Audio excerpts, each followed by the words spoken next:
And So we are live. So I mean, what props did you bring? Oh yeah, well, I have my Star Wars props now. I don't have my Star Trek shirt on right now, which I just picked up on, which was awesome. I've currently got my proper Star Wars that's shirt. good. That's good. I mean, it's hilarious that our book this month inspired you to buy more Star Trek gear. That's right. You know, you got to reaffirm. Well, we're gonna talk about it for the legacy of this franchise. So yeah, no, it makes me happy that I'm sharing this experience with you, that you recommended this book, because I was never into. So you're one of those rare individuals that I feel has the appropriate level of reverence and love for both Star franchises. Mm-hmm. Right? I am definitely more of the, well, I'm a Trek fan, which means Star Wars is fun for the kids, but it's not my preferred cup of tea, which is right now a chamomile, because if can't tell, I'm like super easily. It should be Earl Grey. It should be. And especially when we start talking about the audiobook of the book that we're talking this year, there's another Trek tie-in that I think is hilarious. Oh yeah, there's so many. It's glorious. Oh yeah, I think I know exactly which tie-in you're talking about, and we're gonna get into that because so we read or listened to this time around Heir to the Empire by Timothy Zahn, the book one in the Thrawn trilogy, the trilogy that launched the Star Wars expanded universe in its 90s form that we all, well, those of us old enough know and love. Young enough at heart to know what it is that you're talking about. Yes. In a state of arrested development. Prequels. Yeah. But like, okay, so did you read these books when they first came out? So yes, I did. And my brother was way more into Star Wars than I was. And he got me hooked. What was the short story? Wasn't it a collection of short stories about all of the bounty hunters? And one of them was about IG-88 becoming like the omniscient brain of the Death Star or something. I know. This is some stuff where Legends gets ridiculous. Yeah, but he had me read that short story because he knew I was an Isaac Asimov fan. And I'm like, oh, yeah. And from there, that got me into the Heir to the Empire trilogy. But I really thought I remembered this better. Because this book was released in 1991. I probably read them around 96, 97. Okay. I did not remember these books at all, like I thought I had. And then future incarnations of Star Wars television shows and movies have completely changed my perception of what it was that I read. I mean, human memory is absolutely terrible, and I completely failed these books. I was agree. I'm the same way. like all of a sudden these flashes of memory from when I was like 16 coming rushing back, and I had completely forgotten about these books. Yeah, like and I'm gonna be honest. So our book for October, which let's pretend it's still October, right? It was Heir to the Empire podcast. That's right. Oh no, well, and it was actually nice because I had a little bit of extra time, and I listened to all 3 books of the trilogy. I went a little overboard. No, that's good, because I'm going to lean on you to help fill in all of the gaps from my Swiss cheese memory. Oh, well, an interesting thing too I want to point out about this novel series, so I didn't read this novel series until I was in college, honestly. The thing that has me connected to Thrawn and everything was back when we both, the viewers and listeners don't really know that Juan and I both are massive fans of the LucasArts old Star Wars games, and one of our absolute favorite games was TIE Fighter. And it came out around the same time as the Thrawn trilogy, and it actually has Thrawn as a major character in basically it's like a prequel for this character, and it takes place between essentially between Empire and Return of the Jedi, and a lot of the ships that are in this trilogy are in that game, which I have footage of for anybody who's watching. But it's really interesting, and it's very rich, and it seems kind of a far cry for me anyway, what current Star Wars is Yeah, I like. still refuse to accept any incarnation of Star Wars where TIE Fighter is not canon. Right. And and we'll get into this too, because I really want to get into like the go out, like use the Thrawn trilogy as an example of how I feel missteps have been made in the management of the franchise. Because I feel like both the Thrawn trilogy and the new Disney Star Wars films are both trying to accomplish a significant degree of fan service. Mm-hmm. You know, in going back and listening to Heir to the Empire, there are numerous instances of, hey, remember this thing that you loved about the original trilogy? Well, we kind of snuck it in here. And Mm-hmm. we talked about this too.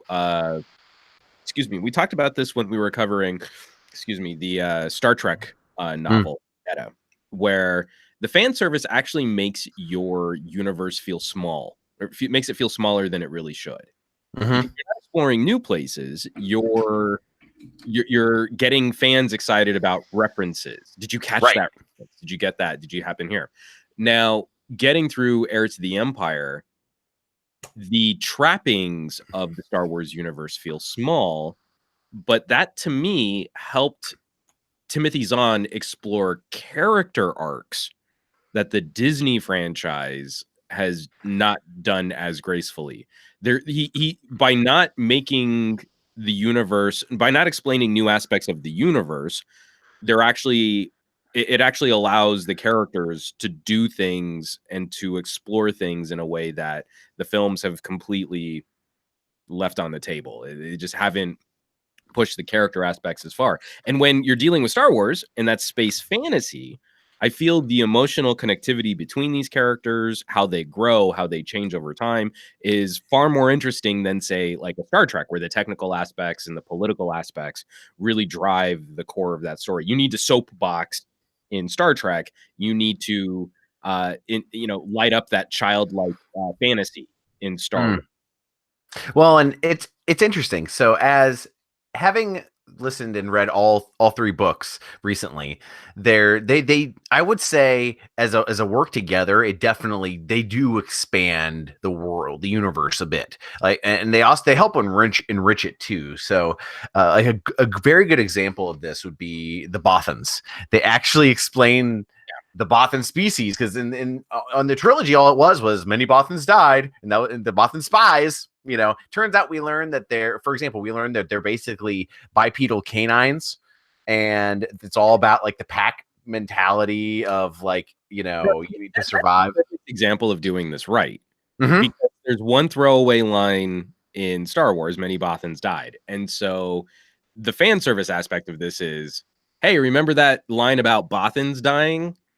But then they actually They delivered the goods. Like there's a character who's pivotal. He has a even more important role in the second book. He's a Republic senator. Huh? Oh my gosh. Spoiler. Yeah. Oh my gosh, yeah. Well, no, and like he's kind of an antagonizing force, but like they explain why he's like this, and he's not kind of just two-dimensional. Even though he as a canine type alien, he does need a bark collar. Yeah, really badly. That's totally specious. I'll not stand for that. Yeah. Well, you know what? The coolest species that was alien species that was in my favorite species in all of Star Wars, aside from the Thorians, which are bacon heads, I call them, are the Chiss, the Grand Admiral Thrawn species, the all blue with the red eyes, and it's really interesting too, because he is a character with a lot of depth. He's someone that leads the Empire that the people of the Empire would be willing to die for out of loyalty instead of fear. Yeah, which is just great, because I grew up with TIE fighters, so I was kind of disappointed in the end of this trilogy, because I don't the good guys didn't win, aka the Empire. I mean, he's just trying to make the Empire great again. I was gonna say, I really wish that we'd had more time to make mega hats. Oh, yeah. Oh God, yeah. Well, and it's really Well, and so there are several different characters that they laid out. So basically, where everyone is it's 5 years after the Battle of Endor, and they have the fledgling New Republic that's starting, and basically it's kind of switched. The dynamics have switched. The New Republic versus the smaller Empire, which they're doing hit and run fate attacks, and so they come. So they're Leia and all of them are trying to manage the government, and Luke eventually loses his he's visited by Ben one last time, Ben Kenobi, and then he leaves. And an interesting thing too, which I'll bring up, because another the Empire, you have Thrawn who's helping with these hit and fate attacks, but he runs into a Jedi Master on a planet, well, a clone of a Jedi Master from the Clone Wars named Sabaoth.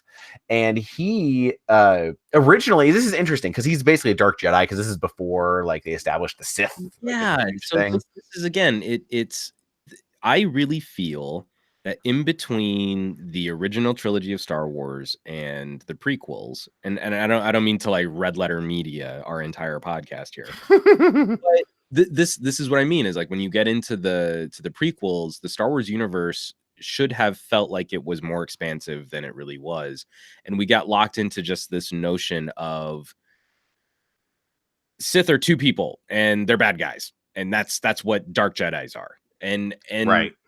now even the Disney sequels are trying to find ways of disrupting, subverting our expectations, of trying to expand the lore on this. They're trying to expand the notion of this, doing away with the Jedi and the Sith. And that's great. But here we had a template in 1991 that was really well fleshed out for helping explore this lore in a way that didn't disrupt the original trilogy, didn't act as a spoiler for the original trilogy, could have been built off of in something really meaningful. The fact that it was sort of loose canon until the prequels came out. That's it's really interesting. And well, and it's in Star Wars the Legends was an interesting point too, where all of the books that they came out with, one had to be approved by LucasArts, like, well, not LucasArts, but Lucas, and they were all canon, for better or for worse, for some properties. And interesting things about the Jedi Master Sabaoth, the Dark Jedi. He originally, I was doing some behind the scenes looks on there, and originally he was planned to be a clone of Obi-Wan Kenobi. Oh, see, that makes sense. Oh my god, yes, right. And so the entire time I was listening to this whole trilogy, in my mind, I replaced Sabaoth with Ben Kenobi, essentially clone Ben Kenobi, because part of this whole thing is Sabaoth as a clone is a little bit crazy, and so that's why because the interesting thing too is his search for power is not so much like the literal like empire controlling territory. It's more controlling the minds of your subjects. And this is what I really liked about Heir to the Empire, as opposed to The Force Awakens, where so much time takes place in between Return of the Jedi and The Force Awakens that we kind of have to yada yada yada some really important historical aspects, right? Really important. And this is where these types of supplemental loose canon, like, you can play with it a little bit, you can kind of mold it to fill the cracks of your film franchise and your TV franchise. What the Clone Wars is so good at for Star Wars. And it's just sad that we've sort of eradicated all of the universe books for Star Wars. Would be what took place during that time period. We've got Luke, who didn't ever really complete his Jedi training, right, to the degree where he really believes in himself to be the Jedi, the last Jedi in the universe. He's constantly second guessing himself, constantly trying to get a feel for, is this how a Jedi Knight should act? Is this how a Jedi Master would respond to this? And he's loosely instructing Leia, also very force powerful in the ways of the Force. But we instantly have an issue with Leia and Han being together, and Leia is pregnant. So the twins. with twins. And so we've already sort of corrupted the purity of this monk-like order. The Jedi have to be something new. They have to be something different. And instead of saying, well, in 30 years later, Luke tries to kill some kid and turns into a bad guy. Yeah. We actually are going to take that time because that story is interesting too. That story deserves to be told. The interim, even if it's not the climactic high point of a galactic civilization falling, it's still instructive to where these characters were and where they go. And that's what is so satisfying about setting up this first book, because they also format the books like they would the trilogies, the films in a trilogy. Oh yeah, it's just wonderful how cinematic it was, and we need to probably fill everyone in too. Like, since we listened to these books, it was like a radio drama. So like the narration was really well done by a very good voice actor. There was music that was scored to time with as he was reading, which was really well done, as well as sound effects. So it was like a radio drama, and it really added something to that experience. I feel like Star Wars can really get away with that. You know what I liked is that they struck a happy balance between an audiobook and a radio play. Agreed. Very much agreed. Yeah, it wasn't like they were just trying to impress with a cast of 20 people and getting the original actors to revoice themselves. And like, I feel like that kind of pomp probably would have distracted from the story that Timothy Zahn wrote if they had written scripts to intending it to be a radio play, kind of like what the BBC used to do back in the day. Like, oh yeah, when you write a script specifically to be a radio play, then I want that full production grade. But here, the sounds of Star Wars are so iconic that you can give us those little elements in the background, soundtracks in between chapters, a dramatic moment that ends on a music score that we're very familiar with. And it's just like wrapping a big comfy blanket around. Really is. So accessible. The one thing I have to point to is almost every character is nailed except Leia. Yeah. The voice that I can't even remember the name of the actor now, and that's terrible because I should know better because I used to cast voiceover. The work that he does with Han is brilliant.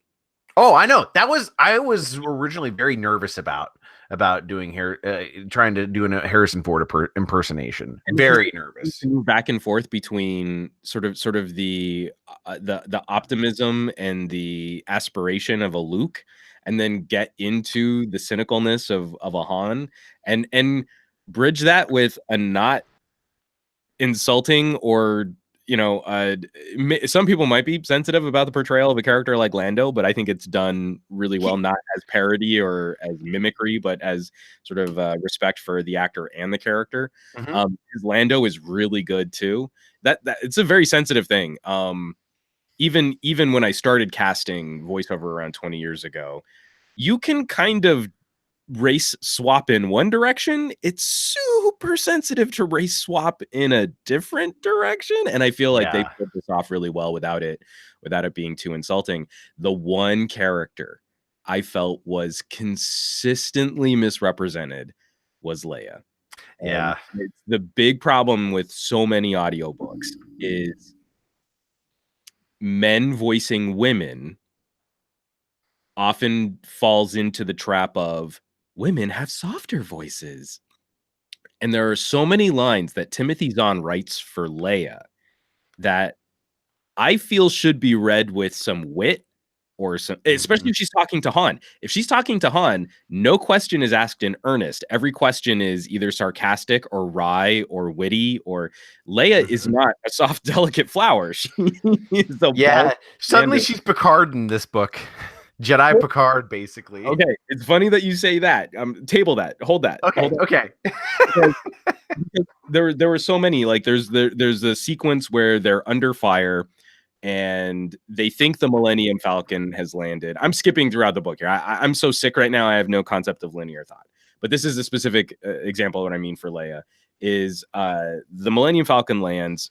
They think it's a Millennium Falcon, and it turns out that these people are trying to kidnap Leia, and they've found another cruiser like the Millennium Falcon, but it's not the Millennium Falcon.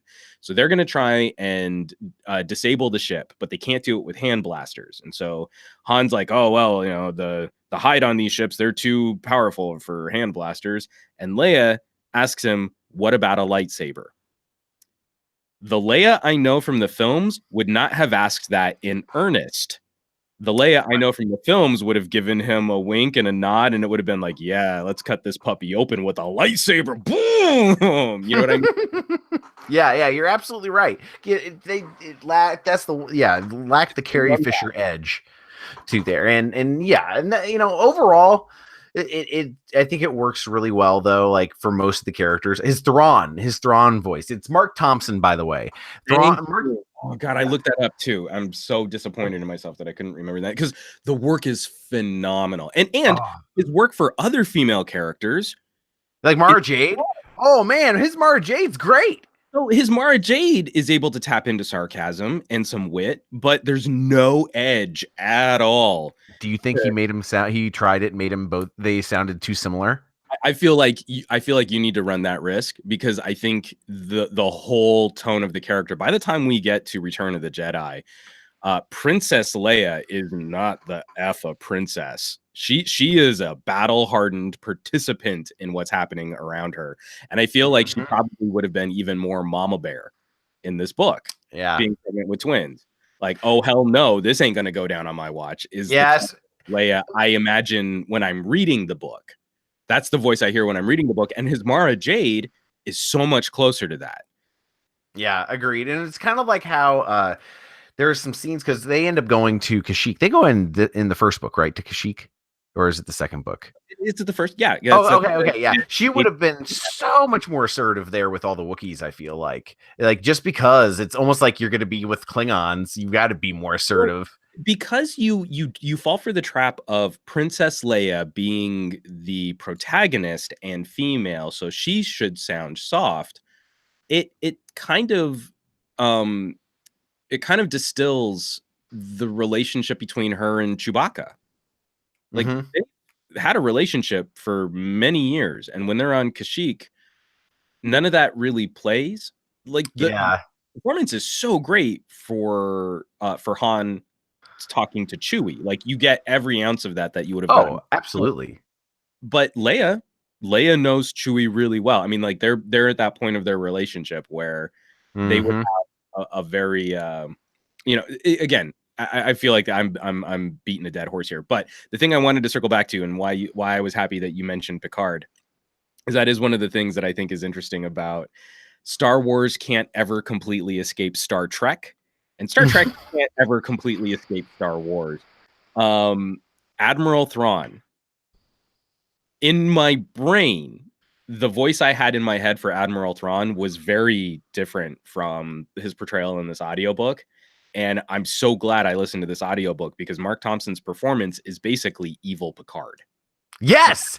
That's exactly what Thrawn should be. It is. It's so rare that I've got an idea in my brain for a character, and then an actor can tell me I'm wrong. Right. Well, and it's so crazy too, because I haven't watched Star Wars Rebels or anything like that, any of the new Disney animated stuff, but I did watch some scenes with because they introduced Admiral Thrawn into canon now, and his voice is awful. In it, like, okay, I don't want to put any shade against the actor. No. I know what you mean. It's too soft and like light. I liked that voice. I actually did like that voice until I like that voice less now. Yes. Yeah, because he is just perfect. And because one thing I really want I want to credit Timothy Zahn's writing, because for every scene with Thrawn is not being represented it's not being represented from his point of view. It's always Captain Pelion, or who's his second in command, or there might be one later, I think, where might be with Sabayoth in a later book where it's from his point of view, but it's all from an outsider's point of view. So it makes Thrawn more mysterious, because you never get to have his inner workings expressed to the audience, to the reader, which is just They're always perfect. mystery, and until you see the end design, and that's exactly what exactly how a good villain should be portrayed. Oh, he was great. And okay. It may be sacrilegious for a lot of Star Wars fans, but I am a big proponent for a supporter of having stories with people like where primary characters are non-force users at all. Like I love the fact that one of the two primary bad guys who's a huge threat, and he's the bigger threat in this first novel, has no force powers. He even has these Islamari, which is a big thing we need to talk about, because he makes a deal with the devil, essentially, with Jedi Master Sabaoth, and to help him, like, get to coordinate. And I'm so excited about this book. Like, I've gone to like 20 chapters in. You're going back to the Islamari. yeah. Well, it's one of those things, because we got they have a field around them where it prevents the force from entering.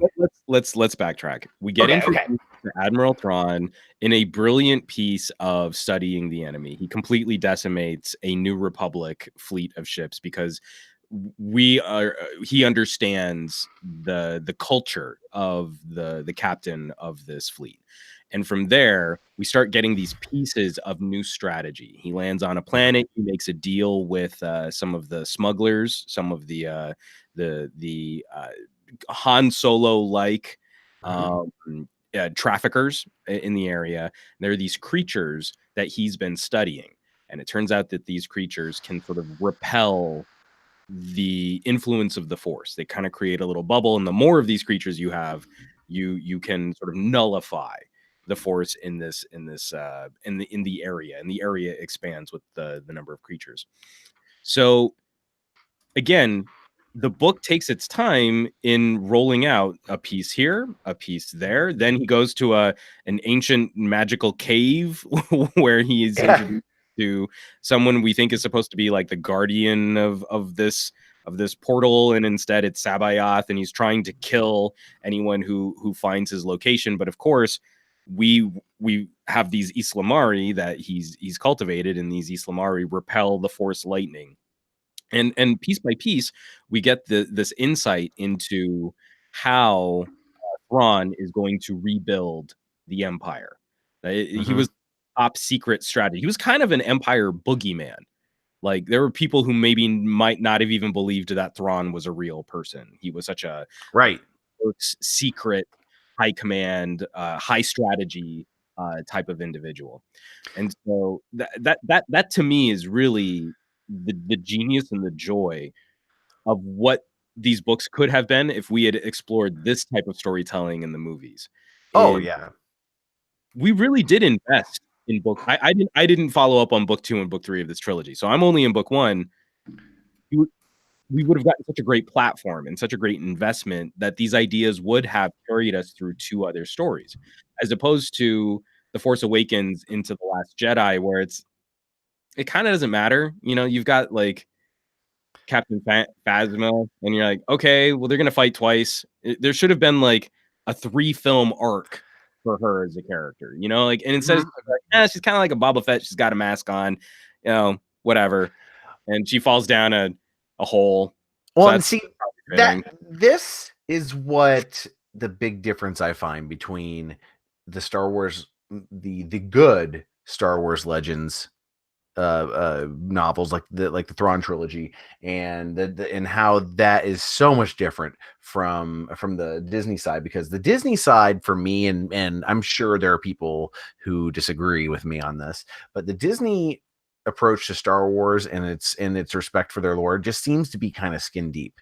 They're just kind of going skin deep on it, when, like, for the prequels, for example, they were not great, but they were more creative.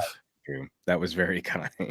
Yeah, they were. I got to try to keep this PG, but they're like they have more creative. I'd be willing to argue that they have more creativity pushed into them from a story side, as far as trying to do something different than the corporate Disney approach. No, I agree. it doesn't mean that I think the execution was good, and I certainly Right. I still don't really enjoy anywhere that these new ideas are explored in the prequels. But I really wanted to hold out hope that The Force Awakens was just going to be some reset point.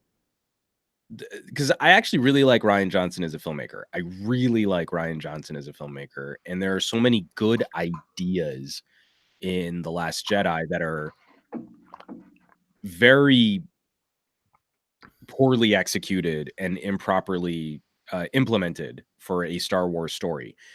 It worked for me in the theater, but I left that theater probably like how non-Star Trek fans left the J.J. Abrams Trek. Like, Oh, yeah. that was great. That was good. Yeah. Fine. Space laser swords and blasters and ships and magical powers. It's got all the pieces of a Star Wars film. We really haven't built anything though, and I'm the farther away you get from the first two films in the Disney canon, the more there's nothing to invest in. There's nothing to build off of. We're in a holding pattern of just serving up the things everyone remembers, and that's not an exciting way to continue building a story. Right. Not when I think their most successful film so far has been Rogue One. Yeah. One.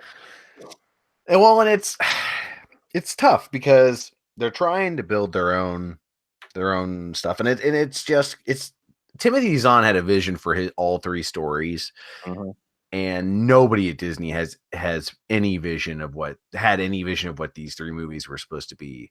They were just making them up as they went along, essentially, like during production, and it shows because like you can't fix a film in editing when it's something like Star Wars. You can't do it.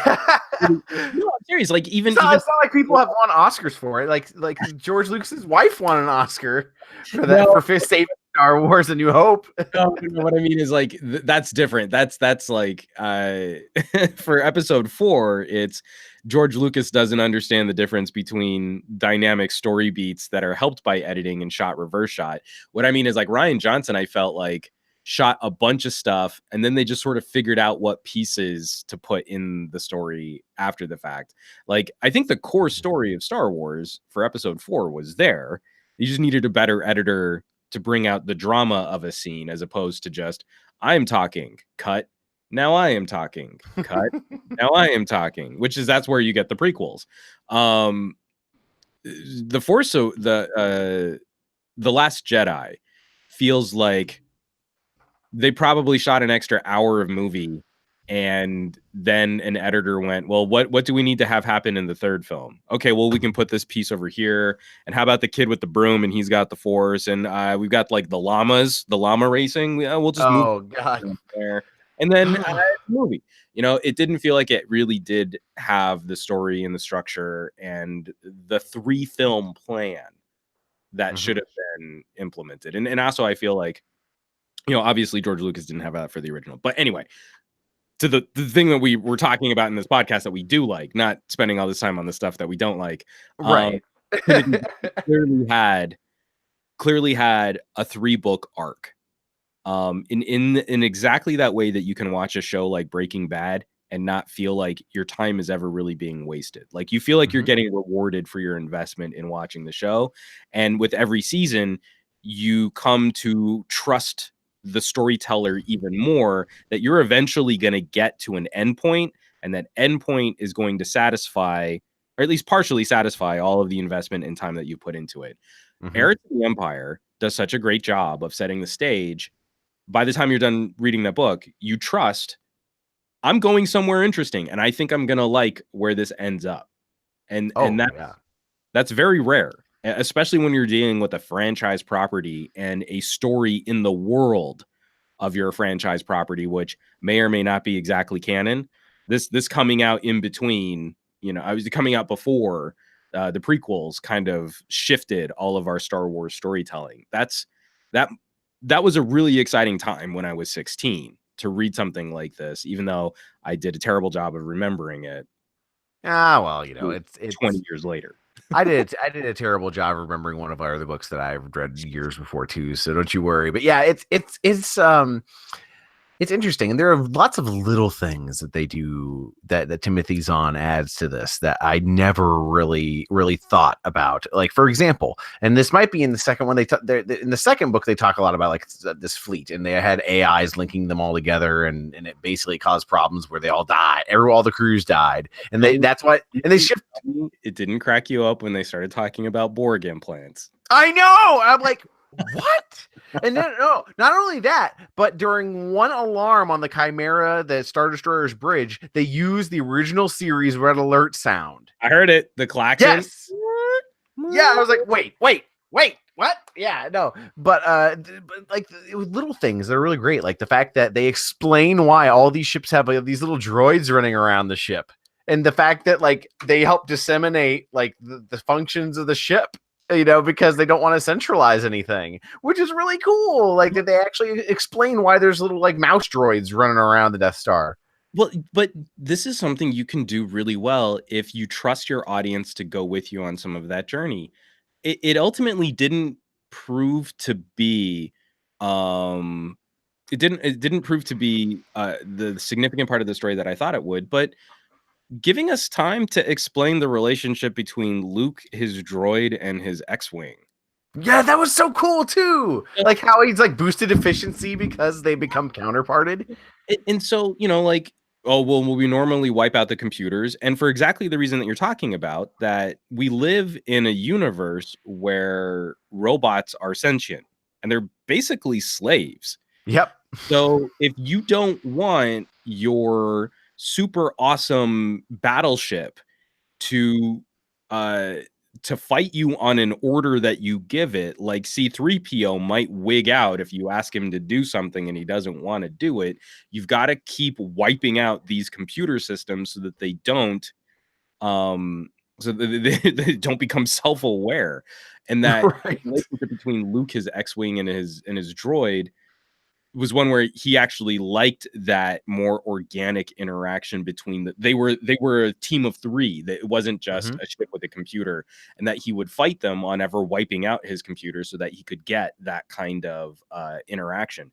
Those types of things, that type of character building, that type of storytelling, again, it's super nerdy sci-fi, but that gives me insight into Luke as a character. That helps flesh out what is it that he values and what is it that he's trying to accomplish.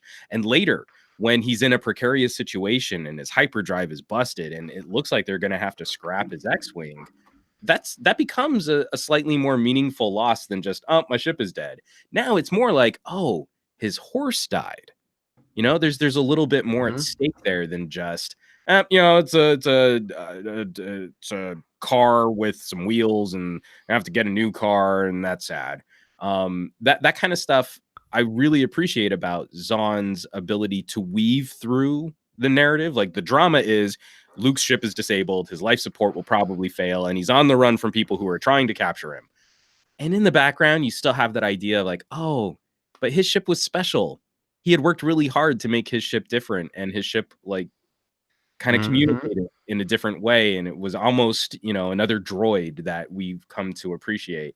Oh, that makes this a like little the Falcon almost. Yeah, it's like losing the Falcon, and it's that's one thing too. Like, I've read one book that's from the Disney side of things, and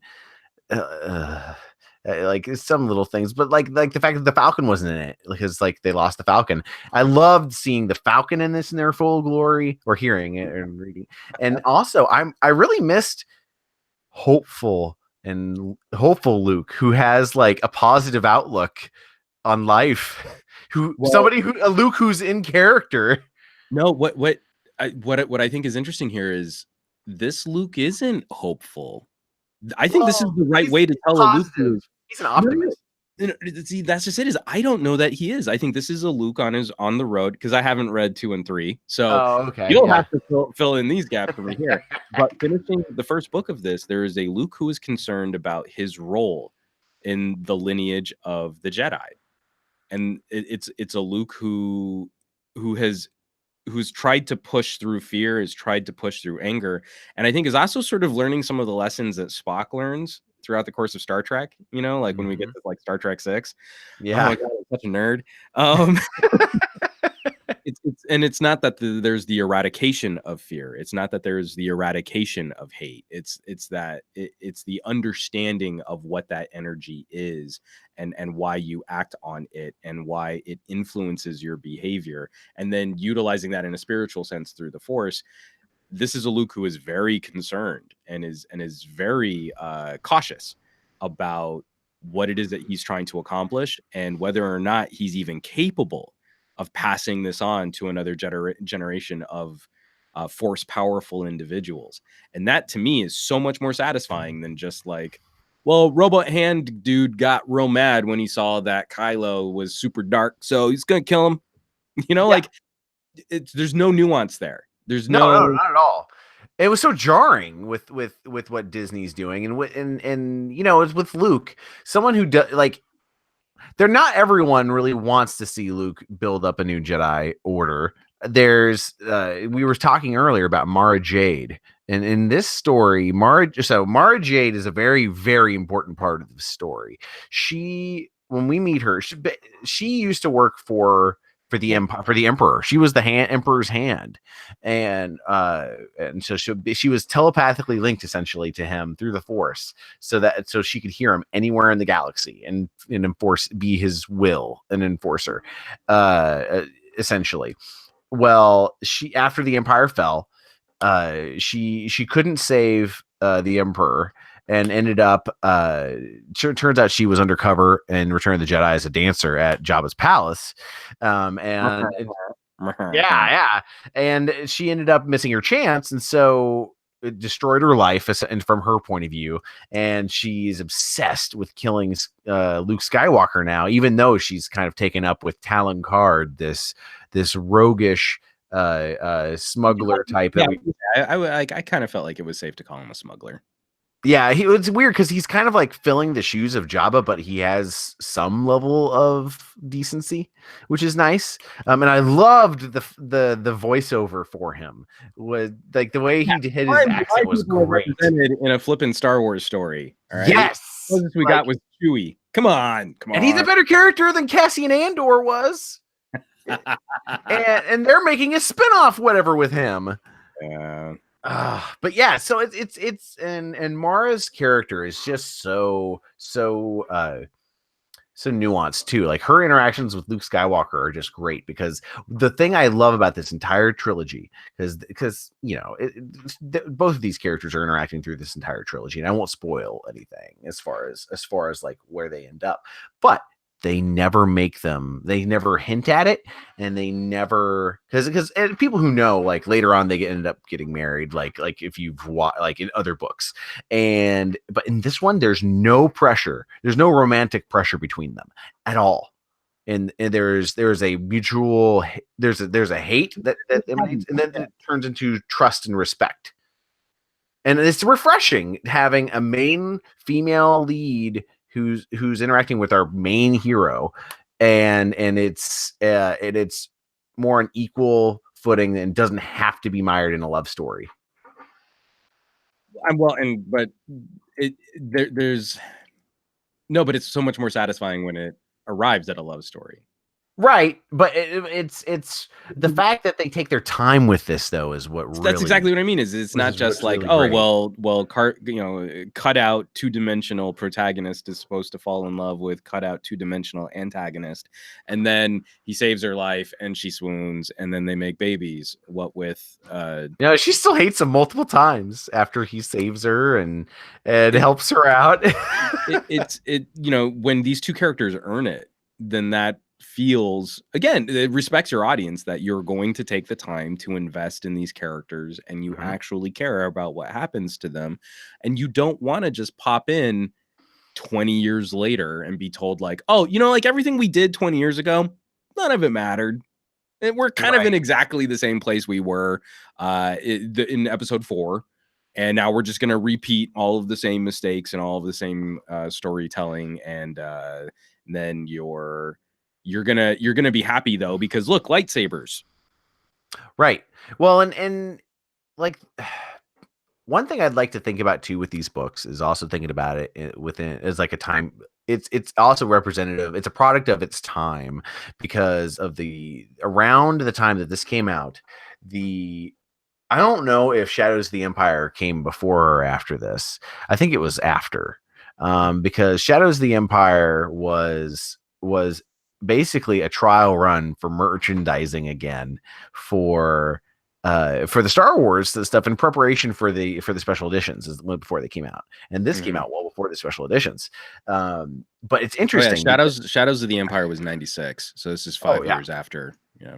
Yeah, and so it's interesting because they kind of like we said earlier, they ended up doing they kind of launched this with TIE Fighter in a lot of ways, and they did a lot of linking stuff with it. I'm not sure. I didn't see what the difference was in time frame between these, which one came first, but they were very close. And the fact that they talk about a cloaking device in Mount Tantus, which is like on this planet that you're talking about where they find Sabaoth. And it's interesting because in TIE Fighter, Thrawn comes across the cloaking technology for the first time, which I never realized when I was playing the game because I hadn't read the books at that point. But it's so rich with that. And I feel like those sorts of tie-ins, like there are tons of ships, which I actually have video of that I took from in there, of which I can get my screen share up. Now tell me though, when they started talking about the cloaking technology, that you desperately didn't want the bird of prey cloaking sound from Star Trek. Come on, you wanted it. I was almost hearing the oh my god. I don't know, just have the little like the clacky sounds of like the Klingon theme, right? Background as they're doing it. Well, I will say too, with this, they did because like they've had so much practice from the games at this point of mixing all the John Williams scores together. It's like a science now. It's an art now because it's like they've mixed them up all different ways, and it just works so well. I was really genuinely surprised that they managed to get some of the timing for the music so well with what they were writing. Oh yeah. Like that, I mean, that takes some serious work to get that. But yes, the production on this and nailing those elements, yes. I really think that points back to how good Zahn's focus on this medium is. He wrote a book that in your brain plays out like a Star Wars movie should have, and it does that so well that those action beats, those drama beats, those transitions, the A plot, the B plot work hand in hand with our expectations. Like if the argument for The Last Jedi, and I can appreciate this argument, but if the argument for The Last Jedi is subverting our expectations, Timothy Zahn's Heir to the Empire is all about satisfying our expectations. Oh, agreed. And satisfying it to the point where you can slap a score on it and your brain goes, yes, that is exactly where that music would be right now. Because Timothy Zahn cared more about the characters, I feel like, than anyone else has, and being respectful for the core of the characters. My precious TIE Advance. Yep, I actually like the TIE Advance better than the TIE Defender. Yeah, this was actually, it's funny. I'll show it to you. I have a little model of the TIE Defender actually here too. And like I don't see a lot of people buying the random ships that they created for the Disney movies. I still see people buying stuff from Star Wars Legends and playing it. We've got interesting. So like as far as some of the ships that we've seen that are in these novels. So Mara Jade uses the Z95 Headhunter. I'm pointing at the screen like you can actually see it, but it has that's like her thing. We've also got, let's see, we had a system patrol craft come up one time because they're stealing ships for the Empire. Stormtrooper transport is basically a Star Trek shuttlecraft, but okay. Pretty much, yes. There's Corellian transport. We've got the different freighters. Here we go, getting into capital ships here, the big ones. I love that you pulled this, dude. Yeah, I'm so happy. I was doing a stream actually the other day about playing some of this too. So let's see. So we have the Corvette. So the Corvette they've mentioned several times. Those are the blockade runners from the beginning of A New Hope. Those are well in there. We've got the Nebulon B class frigate, and we've got what was it? They even have the modified frigate show up at one point. We've got the interdictor cruiser, it's escort carrier. Here we go. Interdictor cruiser, which is the Empire uses, which is actually introduced, I believe, in X-Wing, where if they basically pull people out of hyperspace. Oh, right. Yeah, like what happens with, they're trying to get Luke out of I think that's what happens is they pull Luke out of hyperspace. They use it several times in these novels. And it's like a smaller Star Destroyer with these giant gravity wells. They've got the Victory class Star Destroyer, which was my favorite. I always like that one, which is featured there. And then, of course, the regular ones. But they're like just in the end, essentially, there are just so many ships from TIE Fighter in this. And it's great because they actually give more details about these ships than I would have loved when I was 12 years old playing this game. One last ship I want to show, there's Carrot Cruiser, but is it's very important actually especially for the second book, are the dreadnoughts, which are the old ships. They mention, and especially in the second book, the Katana fleet, which was a bunch of dreadnoughts that were pre-Clone Wars that all the crews died, and it was like a fleet of 200 dreadnoughts, and that's what these are right there. And they're just old ships that have to have thousands and thousands of people crewing them for reasons. So, now, I wanted to kind of pick your brain a bit about. There seems to be that generational divide. Before we get to the prequels, the Clone Wars were these sort of ambiguously mentioned conflicts. It was a battle. It was a war. I really feel like the prequels did a terrible job of filling in what the story of the Clone Wars was. Mm-hmm. And I feel like this book takes a way different stance. The fact that one of the main bad guys is a clone, right? To me, speaks of a very indifferent interpretation of what the Clone Wars represented. And I feel like that's the interpretation that there should have been. Agreed. Well, and they bring up a lot of really interesting things too about with cloning and how, like if you make clones within, what was it? One thing they bring up is you have to have clones who aren't going to be freaking insane, like take at least a couple of years or more to grow and educate. Yeah. And so, yeah, exactly. I'm sorry for anyone who was listening to the audio version of this later after we've done this live. I was pointing to a Wayland Yutani baseball cap. Sorry, that's what that weird grunting sound was. Again, anytime you have like an android or a clone in science fiction, I think the first inclination is to tell a Frankenstein story. Is what I was pointing to. Oh yeah, absolutely. Well, and it's interesting though because, like, it goes all the way down to they have to, like, the Force is what somehow it's the Force will if you have someone like a clone made in like within like days, like somehow like the Force acting on them, because the Force permeates everything, drives them insane and makes them unstable.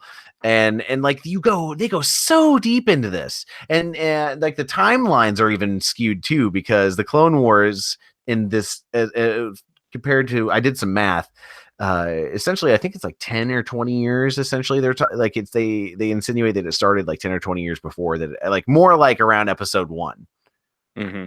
So it's interesting to see how that's all different, and I like the idea of clones are way less overdone in this, and they're more scary. Because I think the idea wasn't, well, we're going to make an army of clones and have them fight an army of cartoon robots. It was, the clones could have also have been like Invasion of the Body Snatchers, right? Like you could replace people with clones that were designed to disrupt governments and things. And again, I really feel like both the fans and the people that were writing the expanded universe fiction for Star Wars took a much smarter take, a much more nuanced and a more political take on what the clones were.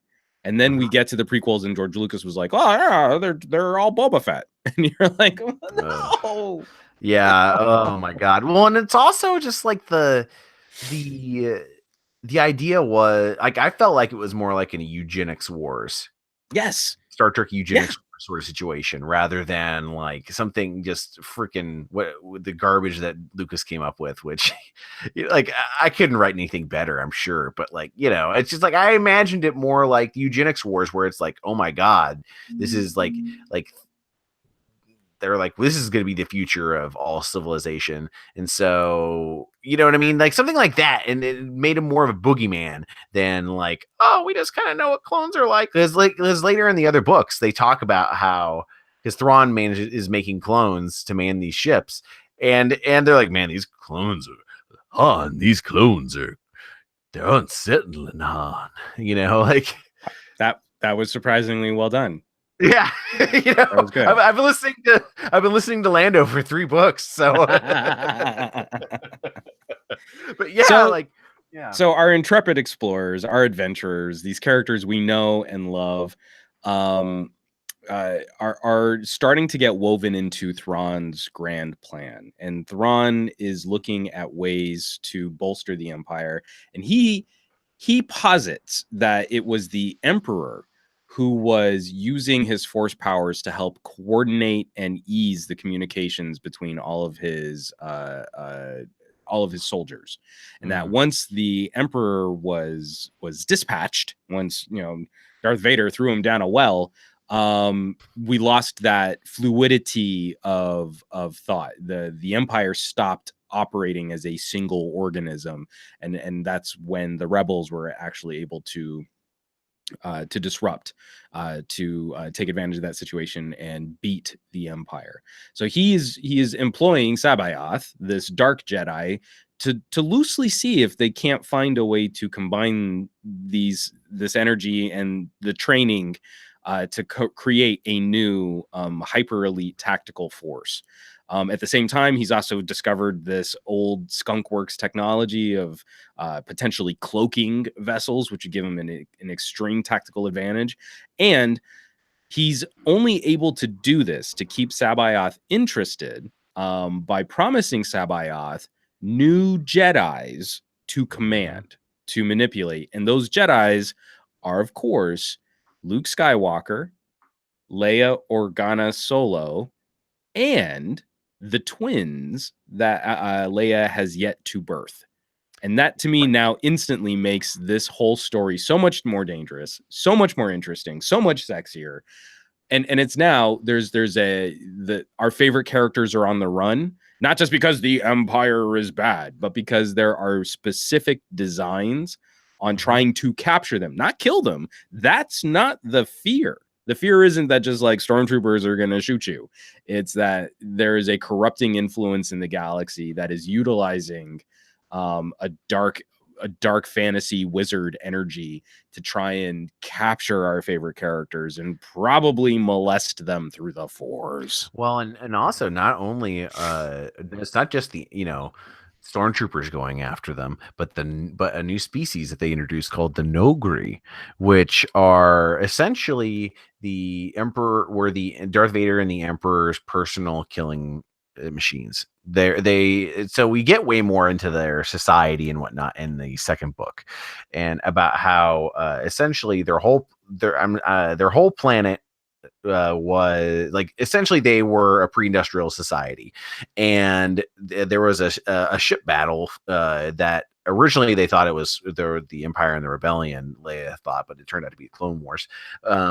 But they essentially, a ship crashes and it lays it makes their planet pretty toxic and kills most of the plant life and whatnot on the planet.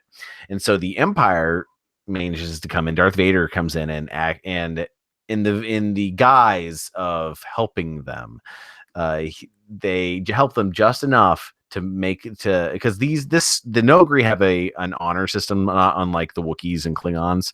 And yeah, and so they're like, so they feel indebted to the Empire, and of course the Empire, being who they are, make sure that they are in debt forever. And so Thrawn takes over, and they are essentially his personal KGB or SS essentially. Yeah. Or Gestapo, yeah. And I felt they were written a little like boogeyman-y, over the top. Yeah. There are aspects of Star Wars that I feel can always be more menacing or more threatening, and I don't really feel like this rose to that level in the first book. I think what you're saying and getting into books 2 and 3, when you get a chance to sort of explore their culture and society, like Thrawn, once you understand your enemy's culture and you understand their art, you'll know how to beat them.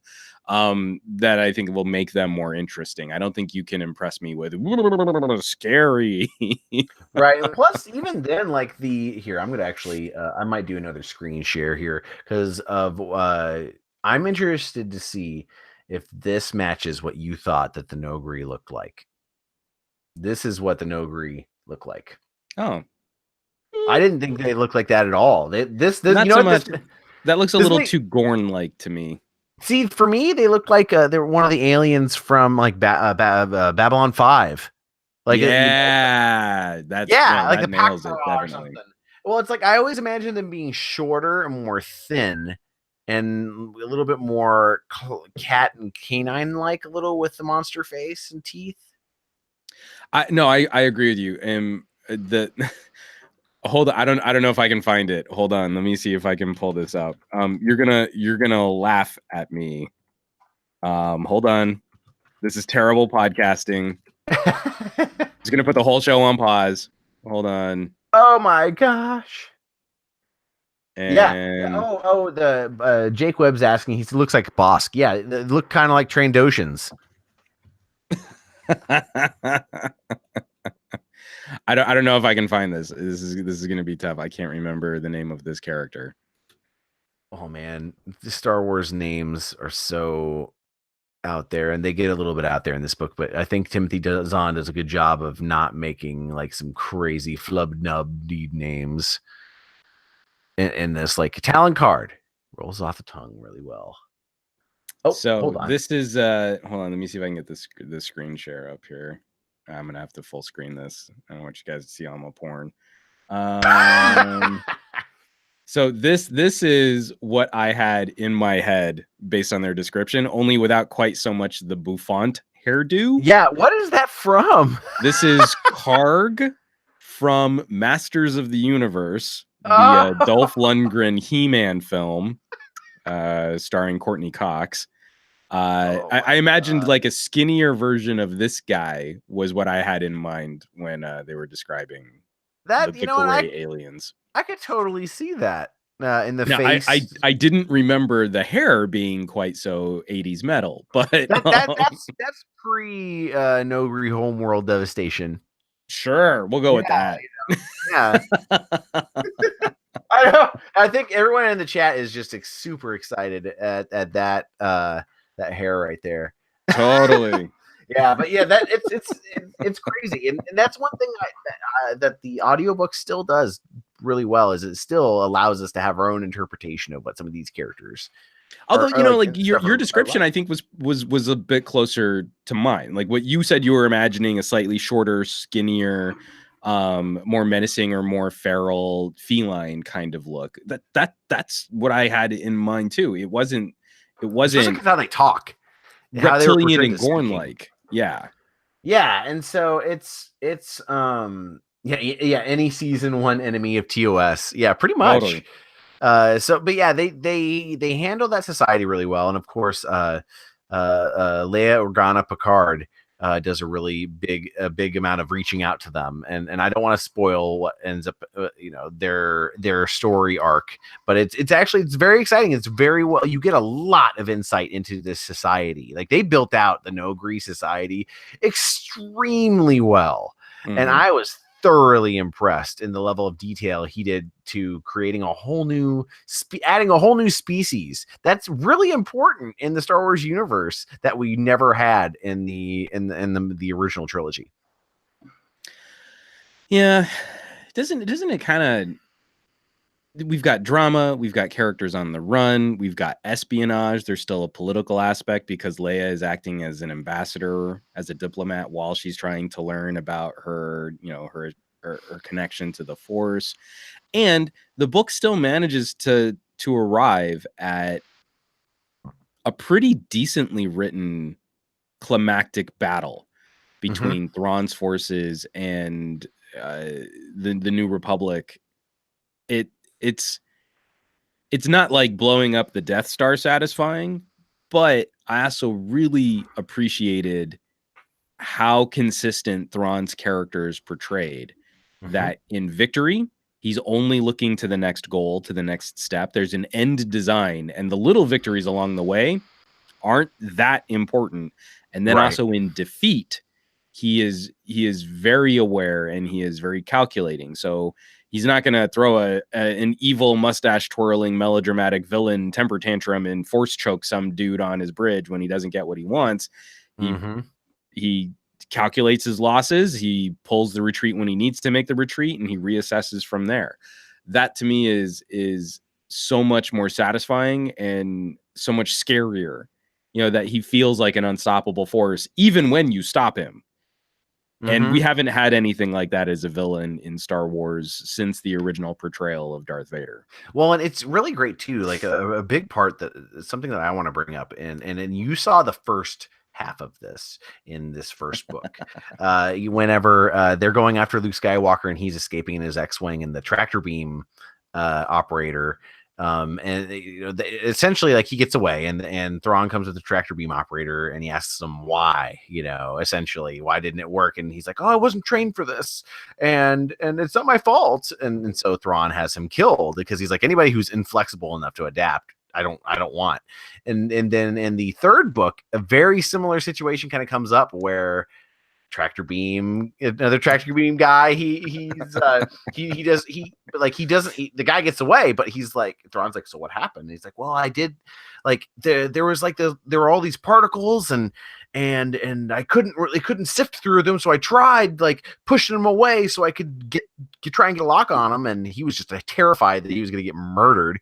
And Thrawn's like, "You're promoted. Like, that was innovative. We need people. That was innovative thinking. Now your next job is to figure out how to get around it." And the guy's like, he's like, "Yes, sir," after having a load in his pants, Well, but again, at that point, they say, like, they will die for him. Like they said, like, they would follow him anywhere, but now they would die for Thrawn. And I loved that charisma that he had. Now, didn't you just totally get the same sense of that with the First Order and their evil giant planet fireball machine? Totally the same thing, right? I was sorry. I was asleep in the theater during that part. No, you weren't. No, you were angry and like smashing popcorn between your greasy fingers. I was smashing popcorn during The Last Jedi, and then so much that I didn't go see Solo in theaters. So yeah, and I finally watched Solo, and it was a big sack of meh, in my opinion. I mean, the thing is, I mean, like, my wife really enjoyed it. I still haven't seen it. She walked out of the theater like that was a totally satisfying piece of cotton candy, like, of its moment. I sat in air conditioning, I ate snacks, I saw laser space battles, and then I'll never have to think about it ever again. And if that was the point, then it had totally achieved its goal. But you can't just give us, I don't know. I guess, like, I can appreciate where fans would be like, you don't want to use something disposable with a character like Han Solo. You want it to be meaningful, but also the Star Wars universe needs to expand beyond every film being a cultural, generational, impacting piece of media and art. You also need your, like, your Thor 2 films, right. Like, well, and that's, you need your filler stories. Well, and that's why, and I know we're getting away from the story of our podcast about the book, but one thing I do want to make a point of is, and I've said this before, if they're going to do another Star Wars story film, they need to do an Obi-Wan film with Ewan McGregor, because he's at the right age, but make it a small story, like a Western on Tatooine, where he's dealing with the Hutts, and maybe it comes across, he has to, like, get a kid Luke out of a little bit of trouble every now and then, but have it a small story and have it be like gritty, like a little bit like Logan, and it would be, I think it would do well. There's that. Then the other one I wanted to see would be a Star Wars TIE fighter like have it like be Top Gun except with the Empire. That would be a really cool. But you know they wouldn't. The second you say Top Gun, they were like, "Oh, well, we'll have like Goose and Maverick and X-wings," and you're like, No. we've already told that story." But this is the same thing. Like, you know, when we were talking about Star Trek, it wouldn't necessarily be for me, but I really want to see sort of a CW style Starfleet Academy. Right. Hot, sexy young people having hot, sexy young people problems with Star Trek is the backbone, the trappings of the story. But like, you don't need to make it, you know, like canon to next gen and Trek timelines and instantly put the Federation at war with the Klingons. You can actually use it to just talk about Star Trek issues and philosophy. I think that'd be kind of nice for the Picard show and have Picard be Commandant of Starfleet Academy. And then boom, done. 2 birds with 1 stone, or two. No, what is it? Luke says 2 banthas with 1 gaffy. Would he have said banthas? I think he would have said womp rats. 2 womp rats with yeah. Thank you. Yeah, sorting me out there. Yeah. Oh God. But yeah, like this is, it's just so refreshing and it's so rich and it's more satisfying than anything I think that's come after. And it's really interesting too, because this whole, I know there's some bad aspects of Legends. Like I didn't read anything that goes into the Yuuzhan Vong War and all of this other stuff, because supposedly that's why Thrawn came in from the outer regions, was because he saw this other alien species that was a really big threat, and he's like, "Well, the Empire's really strong. We could go with them." And no. And then you start getting into like the Borg versus whatever Voyager species, whatever 857 or something. Yeah, essentially. And I'm like, okay, I'm done with this. No, this is I think one of the critical flaws of a lot of Disney properties right now is we have a lack of good villains.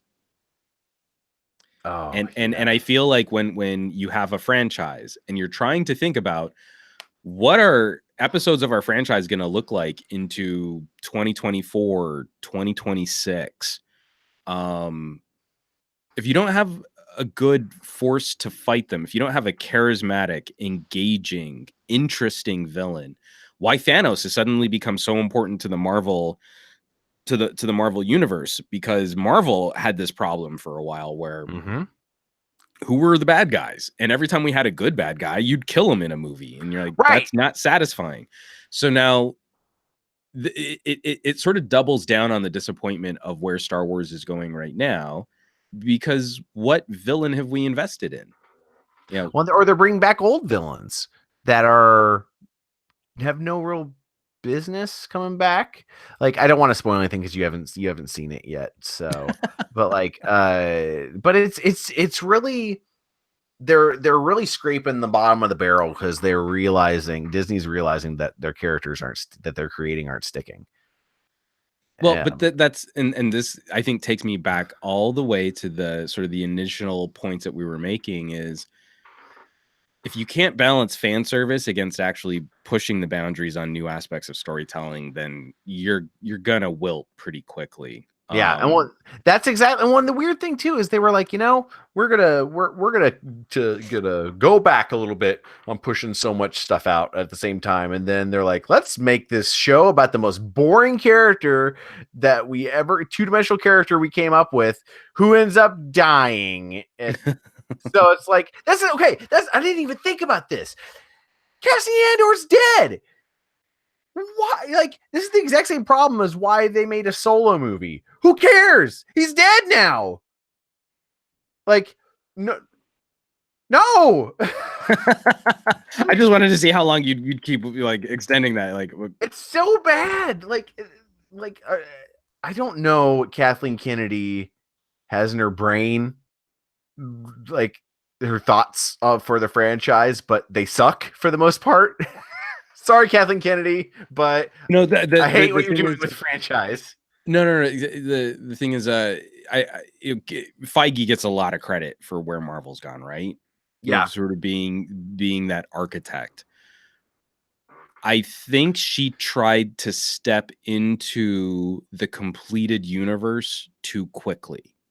I think she tried to go, well, Star Wars already has this infrastructure. We can just start telling stories here, and that's that's going to be the Right. jam, and everyone's going to go with it because they've already invested in this. We don't have to build this from scratch. And she was wrong. She was wrong, because what they did was scrap a lot of the stuff that had been established, thinking that we were still just going to trust them, that the story was going to go in a direction that we wanted it to go, and then didn't fill in the gaps of the things they broke. And exactly the book that we're talking about right now is one of those gaps. They broke what fans had considered canon, because there's so little Star Wars media that's actually been produced. So few Star Wars TV shows, movies.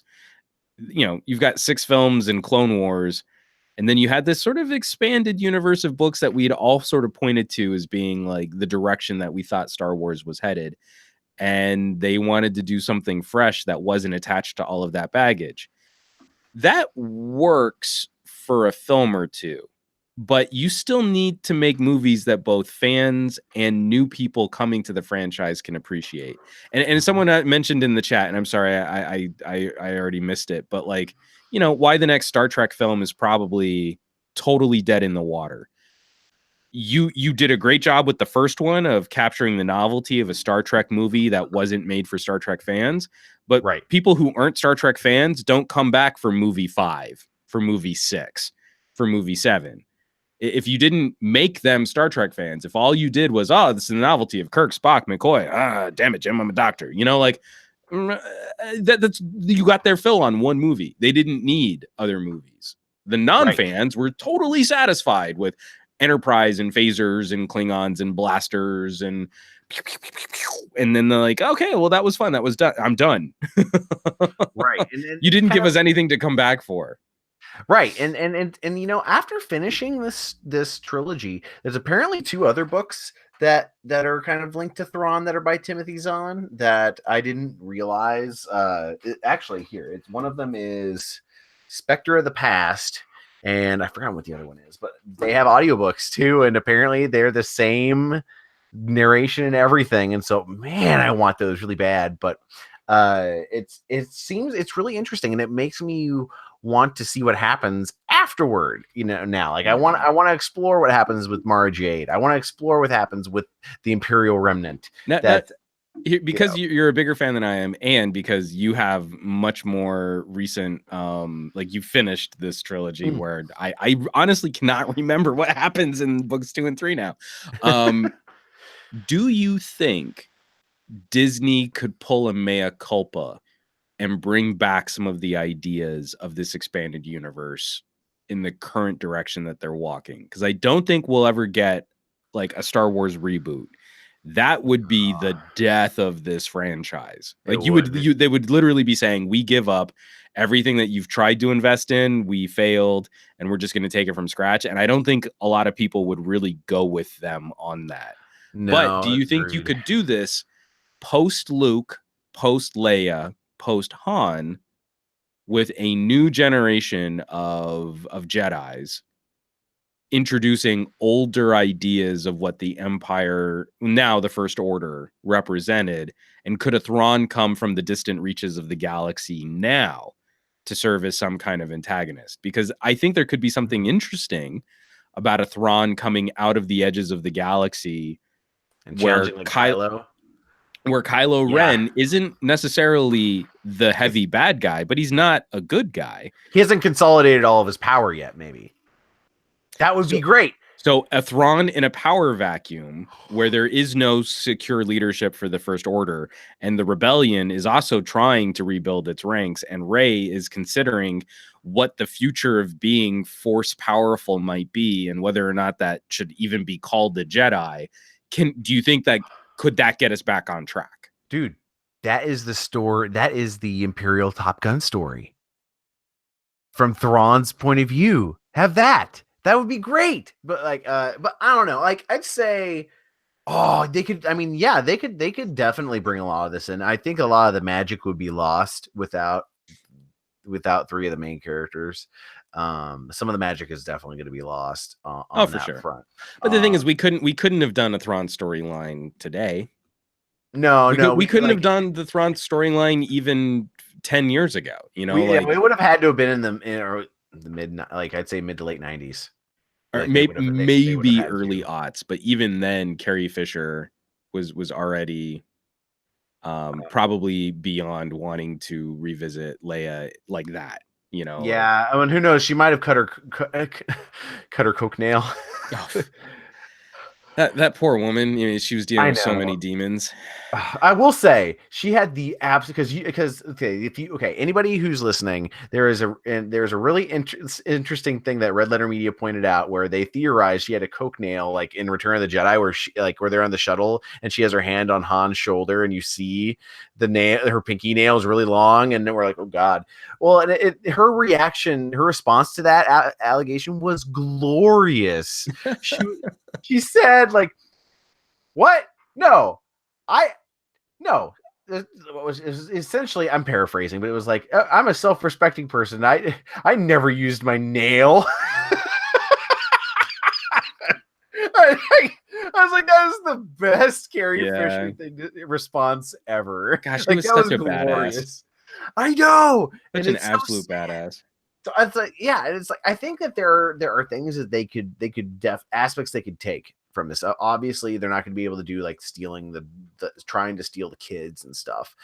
But I think if they brought but I mean, you could literally do the storyline with Sabayoth as Thrawn utilizing a dark Jedi's power to try and with go this after cloning technology. We still have a universe where cloning is a thing, and you can talk about midi-chlorians if you want. But again, force powerfulness is something that's well established and something that's accessible in this universe, and that the hook is Thrawn convincing Sabayoth to work for him so that he can consolidate power between the rebels and the remnants of the First Order and the remnants of the Empire to rebuild the Empire, and that there are two new force powerful players on the table, and that Sabayoth would be interested in a Kylo Ren and a Rey who already have like a powerful connection.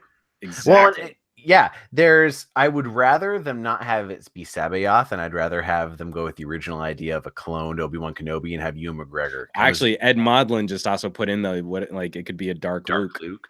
Oh, that would be so cool because then Mark Hamill will get paid even more money for another movie.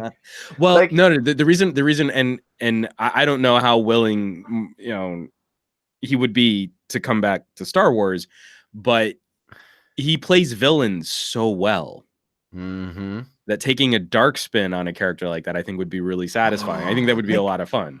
Ooh, make him like a Bester from Babylon 5.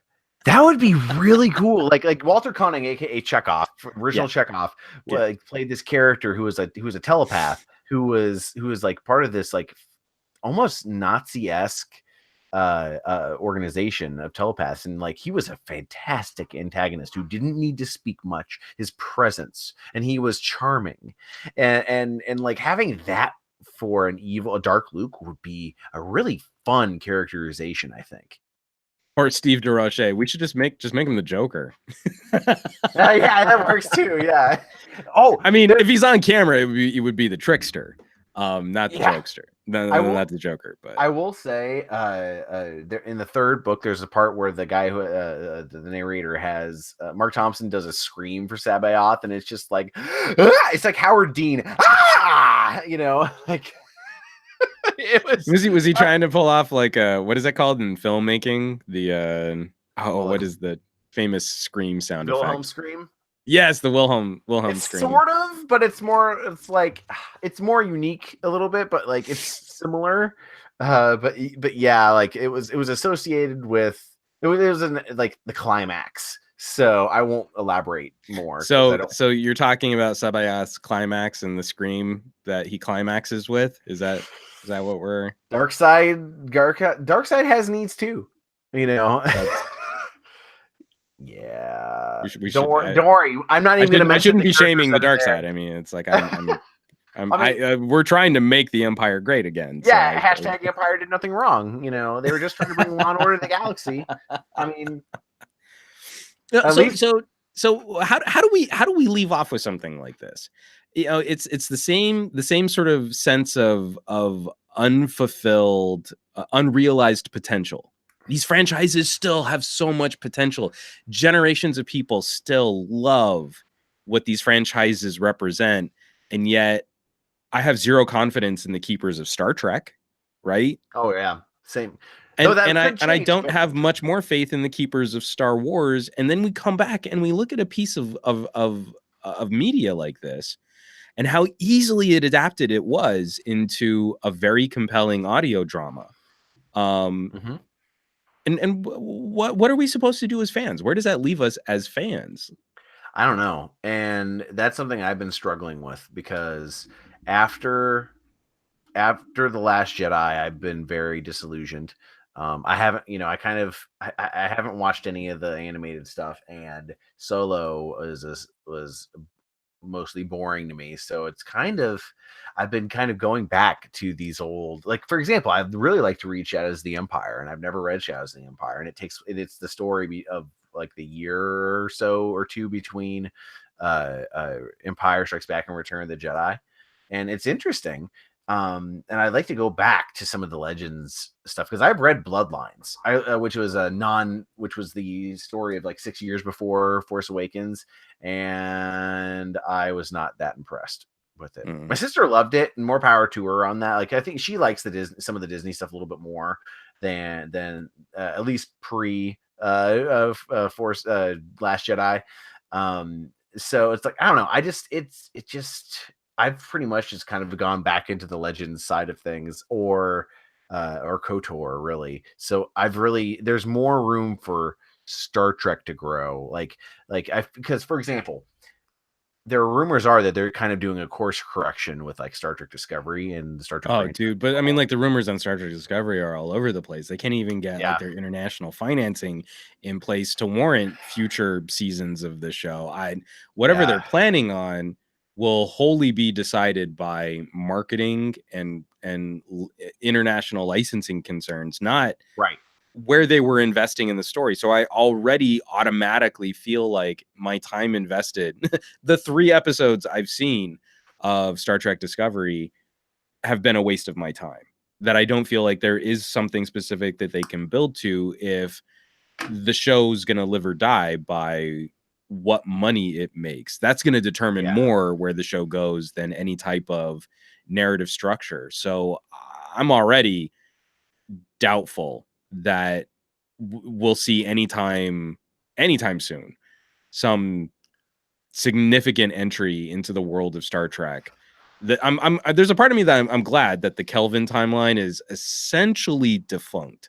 yeah, We same need here. focus and we need unity Hmm. in Star Trek again. I hope that's what's going to happen with the Picard show because honestly, with everything that's happened, like the direction that the initial direction of Discovery is kind of a dead end as Mhm. far as just the time period and everything. Really, like uh, creatively, it's kind of a dead end, and that's the problem with prequels, especially when you set not very far behind established beloved canon.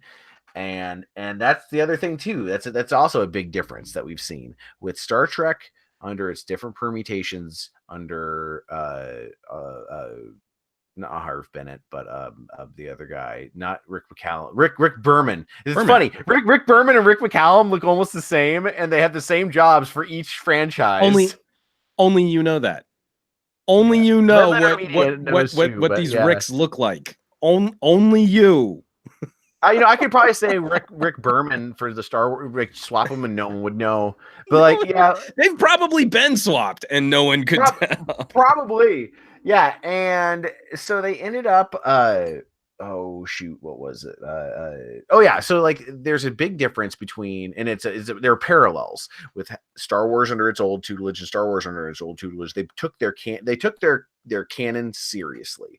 Under the new tutelage now, they don't really, and with both properties in a lot of Yeah. ways. No, so what I think is very frustrating is for one movie, a J.J. Abrams can be proven correct.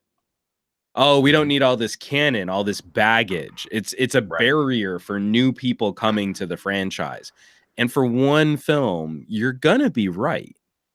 For one film, if you're relying on something that's sort of as culturally acceptable, you could throw out all of the mythology of a Superman and just have some dude in a red and blue costume flying around with laser eyes and like not really pay any attention or service to real comic book storylines. It's kind of a little bit of what the Christopher Reeve Superman films resembled. I mean, especially the first Superman film resembled with Richard Donner. Is like, well, we're not going to make a comic book. We're movie people. We're way more, serious than comic books. So we're going to tell a different kind of story. But Superman is such a cultural icon and has been a part of radio and TV and old film serials and so many different incarnations that you can get away with that. Now we're so media obsessed that you can't sustain that. So the studios see a dynamic filmmaker like a J.J. Abrams, and we give him Star Trek, and he makes this movie and makes all kinds of money. We should definitely make this a new cinematic universe and a franchise series of films.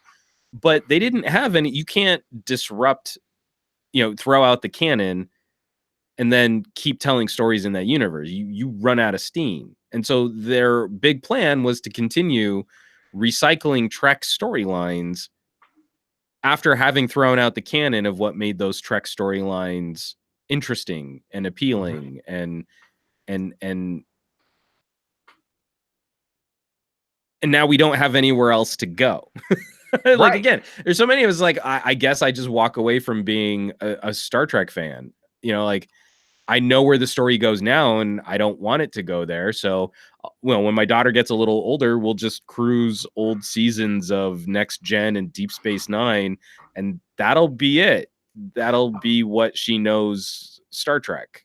And there's speaking towards Star Trek specifically, they've actually had, so there was a really fascinating, I need to find the source of the original video again, but they examined the troubled production of Discovery and how the head honcho at CBS, who got ousted recently, who was Les Moonves. Yeah, he was BFFs with Harvey Weinstein.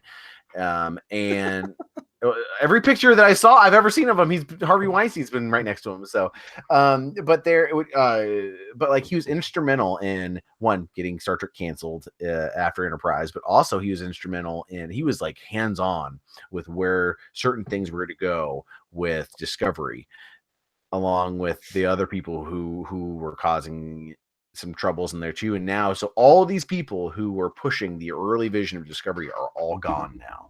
Yeah. And so it's interesting to see because I feel like they are trying to course correct after seeing what happened with the first season.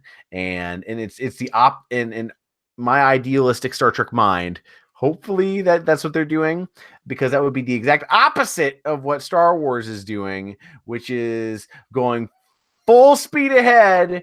And oh no, see, I disagree. I think we're in for the difference is, I think the difference is between TV production and film production. So TV production, they can try and they can push into different directions, and then they can get feedback, and then in a couple episodes later they can adjust their course with more nuance. With Star Wars, Ryan Johnson is not going to get the next film. He was originally slated to do episodes 8 and 9, but now they're going back to J.J. Abrams. So that is their course correct.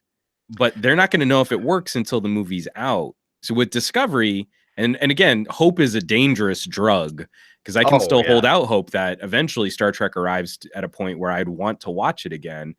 They can keep nuancing the story as they move through this new Trek universe.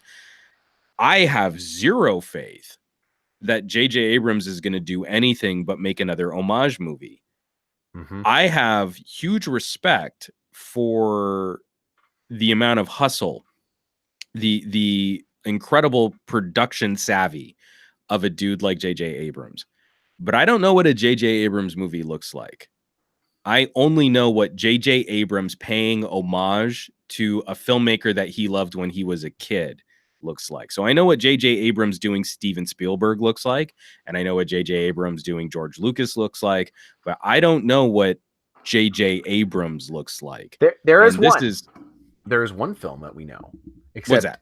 it's Cloverfield, but we know what his films look like. Motion Sickness. No, but J.J. Abrams didn't direct that. He was a he producer didn't? on it. No, he didn't direct Cloverfield. Ah, okay, yeah. I'm serious. I'm like, because file. no, because you're not wrong. Because when I think about anytime we stray from like, oh well, that was actually kind of a unique, oh, it was a fresh take on a found footage film. Oh, but J.J. Abrams didn't make that movie. He produced. I mean, he didn't direct that movie. He produced it. So I don't know, what another J.J. Abrams Star Wars is going to look like. Because I think the best J.J. Abrams Star Wars we've gotten was actually the first Star Trek film. That was the best Star Wars space adventure film that no one ever asked for. Mm-hmm. Yeah, it was really good. And I will say Ed Modlin's comment's really great. It's like, I feel Trek was heading to V'ger land again through a Star Destroyer. Oh, how sad! How sad is it that I would kill? I mean, like, you just like, put a name in an envelope and tell me whether or not you want it to look deliberate and send a message, or if you wanted it to look like an accident. But God, I would kill for another V'ger style Star Trek story. Same Slow, here. methodical, high concept, hard science fiction, talking about the evolution of the human species. I would kill for like an Arthur C. Clarke childhood end film. Like give me a story that's mostly, like what Christopher Nolan it does with a film like Interstellar. Space and time travel and dimensions and blah blah blah blah blah blah blah, but it's about like the human condition, and no evil bad guy, and it takes a long time to unravel and invest in those characters and get as long as they're not staring at the damn view screen for 45 minutes that time. Well, but we need to get a good look at the ship and the front of the ship and the top of the ship and the side of the ship. Oh, and not just the port side, but we also need to see the starboard side. And don't forget the shuttle bay.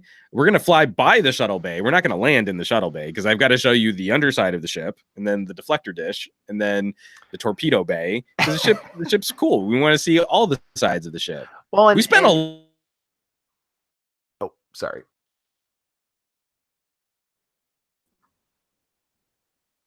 Oh, there we go. Yeah, there's... I don't know. Like, I will say, going back to the Heir of the Empire with the space battles, they definitely came across some of the best depictions of Star Wars space battles in written form. I think that I've come across. It definitely, I definitely had the visuals of all of these ships lumbering around with the starfighters going through, kind just like in the show, just like in the films, like especially like a Return of the Jedi sort of thing that came to mind. And it really, I was just impressed with how they portrayed the space combat, which is always like a thing for me, so yeah. Well, and again, I like that these things mattered and that it wasn't just like, well, we'll just use more turbo lasers and that's how we win. The Death Star is blown up because there's a big old flaw in the exhaust port design, right? And in Timothy Zahn nails, there is one small exploit that the villain does not consider, and that ultimately leads to the villain not accomplishing their goal. And it's those little details that's how, like, that feels like a Star Wars climax or a Star Wars confrontation. It's not just like a little kid in a ship does a barrel roll and blows up a hangar kind of by accident, but he's strong with the Force, so that upsets the Trade Federation and disables a bunch of robots that are fighting cartoon Gungans. Like, that's not how Star Wars should accomplish its conflicts. Well, and I know I'm kind of beating a dead horse here, going back to Thrawn, but I mean, there's something to be said about anyone, but also like a villain who can take on a Jedi master who's strong with the Force, a villain who has nothing to do with the Force. The fact he can go toe to toe is something that's not really explored in Star Wars that often. Yeah. Because it's just kind of OP if you have the Force, and that's what draws me to the Thrawn character so much, is the fact that it's his intellect and zeal that that that allows him to go toe to toe with all of his adversaries. Yeah, because I mean, it's just not interesting watching Jedis like mow down battle droids and stuff. Like that's not conflict. You know, that's not even dramatic anymore. So you know, you introduce a character like Grievous, and it doesn't matter at all. Like you could completely cut every scene that Grievous is in from the films, and the films would not change one iota. And then you flip that, and you introduce a character like Thrawn, where force powers are just another data point. That's just another combat technology on the chessboard. And there are ways to nullify it, and there are ways to adapt it, and there are ways to utilize it, and then there are ways to combat it. And that to me is again, it's so much more interesting than just making everything magic. Because then you also run into the Superman problem, you know, where the Jedi are amazingly capable in one instance and then could barely dress themselves in the morning in another because you need it to be plot convenient. Thrawn automatically nullifies plot convenience because you have carte blanche to write a consistent character who then your writers get to come up with creative ways of foiling the magicians. But you know, now you've got a perfect wedge point. You've got a perfect injector to utilize that kind of creative writing. Right now, I don't, you know, we've kind of deified this masturbatory notion of magic lightning bolts from your fingers and lightsabers and telekinesis to a point where if someone who wasn't force powerful tried to show up, then the audience wouldn't believe that there could be a proper conflict there. When Stormtrooper has like a billy club with electric bolts on it so that he can fight a lightsaber, why would he even have that? You know, the Jedi haven't been around for a while. And would we have expected that Stormtrooper to really be able to go toe to toe with a Jedi? No, he's only effective in that one moment because someone who is not force powerful is wielding that lightsaber, or at least not force trained. Maybe you're not, whether or not Finn is ever going to be explored as anything more than comic relief. I don't know that we'll see in these new Star Wars films. But that's really lazy. Oh no, there's someone with a lightsaber. Better trot out the one Stormtrooper with the lightsaber stick. You know, like who arms their attacking force for like one guy with ancient magic laser sword? Do we have the anti-magic laser sword crew? Cool. Make sure you bring them along too. That's just so silly. You'd think like a giant, you know, like a proton torpedo to a Jedi's face would work well, you know, but who knows? I guess you know it's yeah, and the rules of the universe were much more consistent, and they were helped to be made consistent with novels like Timothy Zahn's. And I've not read the new Thrawn book. It seems to be more like a from what I've gathered, it seems to be more of like a how Thrawn came up through the ranks sort of thing. But I've heard that the story isn't like, you know, it's kind of like Timothy Zahn was basically they were like, okay, hey, we're retconning your stuff, but everyone loves your stuff, so why don't you write something so we can keep you in. Keep him in, and this is the Kelvin timeline all over again. I really feel like there are now like 3 different universes of Star Wars, just as there are 4 different universes of Trek, and it would just be so much simpler. Like having canon shouldn't be viewed as baggage. You need creative, passionate filmmakers and passionate storytellers who understand that canon to introduce that canon to new generations. Sometimes it's going to be through a TV show. Just look at the difference in Star Trek fans between people who really dig on the original series, Next Generation, Deep Space Nine. You even find those people that genuinely enjoy like their Star Trek is Voyager or their Star Trek is Enterprise. I don't know those people personally, but those people exist. Where I mean, because I think we should kind of tie this up because we've just sort of gone off on a bunch of different tangents and stuff. Yeah. Like that. Well, it's like we needed to talk about these tangents though, because it's important to show how like the different approaches to this same property in canon, that the different tutelage is happening, and there are different parallels with other franchises that we're seeing, and I think it's a cultural thing that's happening within Hollywood that's causing these problems. We're all and that's exactly the point that I definitely want to get to is we look at the success of the Marvel Cinematic Universe and everyone's trying to get to that end point, sort of forgetting that it was built on B-tier characters. They didn't have Spider-Man. They didn't have the X-Men. Iron Man was not a big deal Marvel character until we got Robert Downey Jr. on Iron Man. And then it still took a handful of films and a bunch of missteps to really build a cohesive narrative around these characters in a meaningful way. Star Wars needed that similar investment and reset point, and they threw out the baby with the bathwater. They tried to just soft reboot when they should have done a better job of exploring the canon that the fans could have helped other film goers get acquainted with.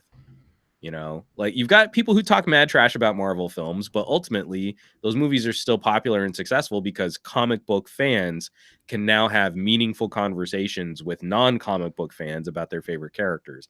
And we didn't just rush to some crazy explosion of 20 different characters in one movie, kind of like what did in DC. And so Timothy Zahn showed us a blueprint for how that could have happened. And so now I'm left with that bittersweet taste that this is the Star Wars we could have had. This is the Star Wars we probably should have had. You would have had to have fixed a lot of things. You would have had to have changed a lot of things. No book can ever just make it from the written page to the screen without some work, some adaptation. But here we were given a blueprint for how to invest in these characters, how to show these characters evolve over time, and what the stakes could be, what the conflict for these characters could be. And it's ultimately so satisfying as a microcosm of Star Wars, but leaves me feeling so defeated for the state of some of my favorite franchises right now, that I don't see that kind of unified vision. I don't see that kind of leadership. And I think it's going to be a long time before we get to these productions helmed by people that can execute media with this kind of focus and with this kind of drive. Oh, I agree. And you know what, Juan, we can make our own Star Wars stories, because there's still those Are you old telling me that you want to do a fan film? Oh, no, even better. No, we could do a machinima where we go into what was it, the Star Wars Galaxy bootleg server. Okay, so my cousin was playing that. He was a big player of that, and one time he went down to Mos Eisley, which is like where their spaceport was in that MMO, and he came across two characters who they had made them look like Picard and Data, and because you could customize everything, and they were role playing in Mos Eisley, being like, "I'm scanning the life forms. What's going on, Captain?" and yeah, hardcore. So yeah, there's plenty of imagination here with us Star Wars fans, and it's kind of up to our own headcanon now, I feel like. Well, I feel like we don't have to go it completely alone, because for anyone watching this right now, or anyone who's listening to this podcast after the fact, after I fix the RSS feed, which is currently broken and not showing our two most recent episodes of the Geek Book Club, the nice thing is that we can point to this trilogy of books and a number of other books in this expanded Star Wars universe that are very satisfying and still toe the line and deliver those warm fuzzies. For maybe the first time I think I've ever been in this position where I've kind of piecemealed some books with some audiobooks, or I've read on a Kindle, or I've read actual, mashed tree pulp. I would recommend going out of your way to pick up the audiobooks on this. If you've been trying to scratch that itch for a good Star Wars fix, and you have, you respect yourself too much to have like a Star Wars Coke pinky nail, and you want to you want like the real meat and potatoes. I'm mixing so many metaphors here. I'm sick as a dog. I actually this is one I would put high on the list of trying to source one of the audiobooks, or the trilogy, sourcing the audiobooks for this, because it really helps land the cinematic aspects of this story. It takes so much of the pressure off of your imagination plate, because we understand all of these trappings of Star Wars so well that you can kind of just focus on the big ideas, the grand scheme, the special effects and the laser battles as you would have imagined them, and then all of the supplemental, the music, the character voices, everything that kind of fills in what we know and what we're comfortable with in a Star Wars story is just served up to you so deliciously. It's so much fun. Well, and they're not that long, like comparatively that long either. They're about, I'd say, around 15, 16 hours each book. And it goes by quickly. It's not a slog by any means. Yeah, I mean, that's like 2.5 Joe Rogan podcasts per book. Yeah. So. Yeah, pretty much. Yeah. So it's really nice. Like it's like I chewed through these in 5 weeks. Easy. And this is me being light on it. And it really was enjoyable. I recommend it. And it's literary performance art, and it just hits it just right. And I couldn't have described it better than how you described it. Yeah. So I'm glad. Ultimately, I'm glad we took this trip down memory lane, but there's a part of me that almost wants to, like, if I could only just go back in time and tell young Juan, like, cherish this media and have fun with it now, because it goes weird places after. Like, I wish I could like express that to my younger self. But while we've both now sort of taken our some of our fave franchises and revisited books that we dug as little kids, not as little kids, just as younger versions of our own current, man children geek experiences. Next month, or actually technically this month, but it probably won't be broadcast until early December. This was supposed to be our October podcast, even though it's now well into the second week of November. We are going to take another trek through science fiction mystery. And this book isn't a book that either of us has read. Getting back to sort of the core mission of the Geek Book Club, to also find books that neither of us have previously enjoyed, taking fresh thoughts on new and interesting science fiction novels. The book that we're going to be reading for November, possibly recording the episode in December, is a book called Six Wakes. Sixwakes by Mur Lafferty, and is the Hugo Award winner for Best Novel of 2018. A 360-page romp through a mystery in space, and something that sounds like it's going to be right up both of our alleys, especially after the sort of film noir fun that we had with Artemis. And Andy Weir. So this is a totally fresh book, actually published in 2017, won the Hugo this year. Something I'm really excited to dig into, because I don't know very much about it, other than I've had a couple people tell me that it's really fun, and that it's got kind of like a Firefly feel to the world that it creates in crafting this science fiction mystery. I'm pumped for that. Yeah, I'm really excited.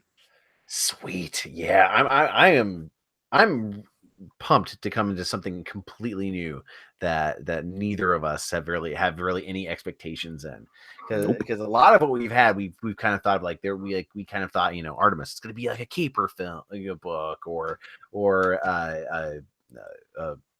what's the name of the people transferring bodies, this series, Altered Carbon, yes. And like we thought that one was gonna be kind of like a detective noir, and this one I have no Yeah. No expectations at all. So I think this might be one of our first zero expectations novels because first of all, I don't think that I've really given my siblings enough credit for the influence that they've had on me, even in producing this show, because Three Body Problem and Station 11 both came from my little sister Oh, and nice. came with very, very highly recommended.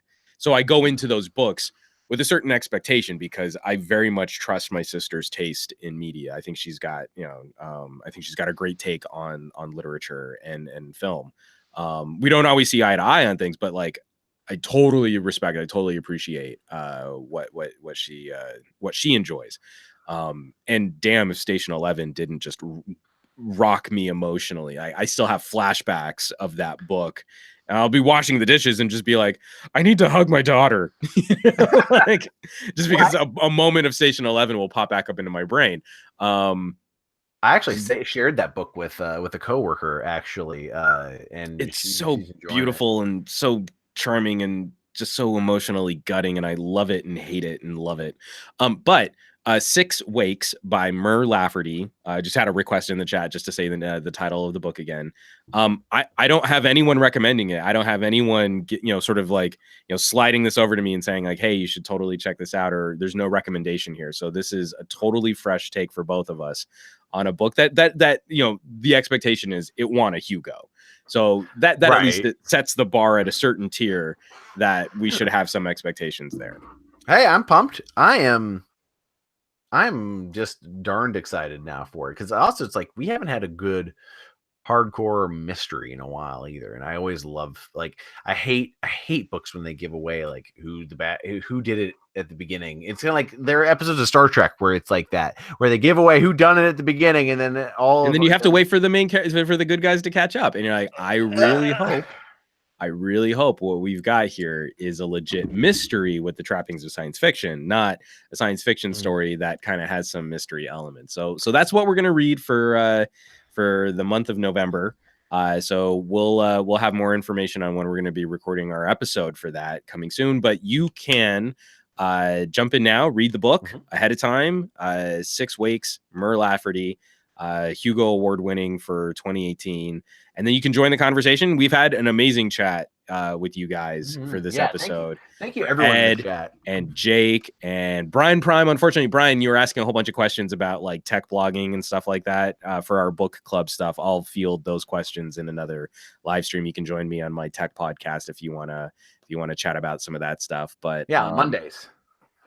On Mondays, that is correct.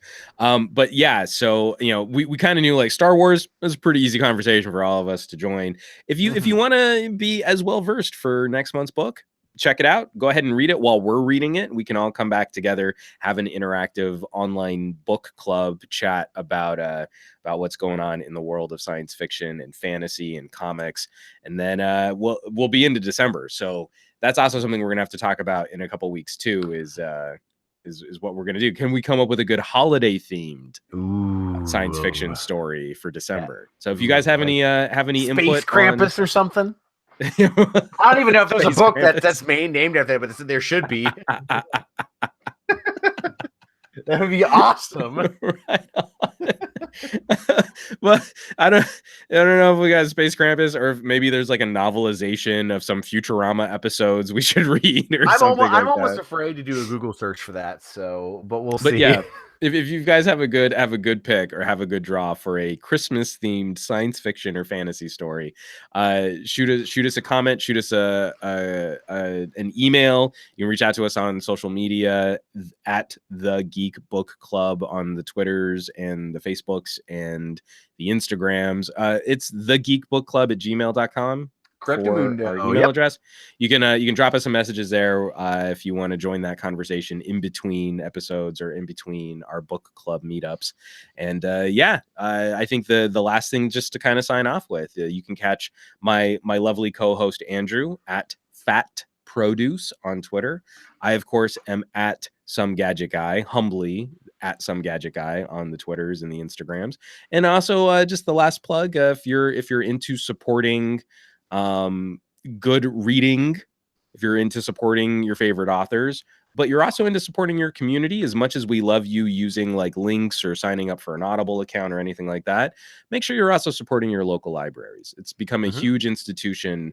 Again, there was like a number of stories out over this last week about younger, not millennials, but millennials and younger increasingly supporting their resources locally for internet connections, for renting or borrowing movies for free, of consuming music, and of course for checking out books. That the library as an institution is something we should wholeheartedly be supporting in this modern era, and it still has tremendous value as a meeting place in your local community. So hopefully whatever you can do, if it's volunteering or if it's contributing or if it's talking to your local elected officials about proper funding, make sure you get out there and support your local libraries. Yeah, absolutely. Yeah. And also keep in mind, if you still love Audible, you can still, well, Kindle, that is, you can still use Kindle through your public library. Oh yeah, and Overdrive is another app too, where if you have a library card, it'll help you sync up ebooks and audiobooks and stuff like that too. Again, just an amazing resource culturally that I feel when we were younger was beginning to be diminished, and I'm I'm so excited that people younger than me are realizing the value of these spaces in their communities. So again, anything that you can do, if it means the difference between kicking us a buck and kicking your local library a buck, kick your local library a buck and make sure that your community is kept healthy for that kind of meeting and for that kind of resource. So, as always, thank you so much for watching. Thank you so much for participating. I will fix the RSS feed, so those of you who are into the audio versions of these kinds of podcasts can listen to them after the fact. And you know where you can find us. We'll be publishing the next recording date for 6 Wakes by Mur Lafferty, the end of this month, maybe the beginning of December, and have fun reading some cool books. And if you got some cool stuff to pass it our way, and we'll definitely try and do something with it, because we like this stuff too. We're fans of this. That's why we do this show. Oh, heck yeah. Yeah. Thank you guys. Thank you everyone for following with us. And I want to thank the chat as well. You guys are awesome. And thank you everyone for listening. We have so much fun with you guys, and it's a privilege and a pleasure. Privilege and a pleasure. And on that note, I am ending this broadcast. Be well, and we'll catch you on the next Geek Book Club. Ba-bam.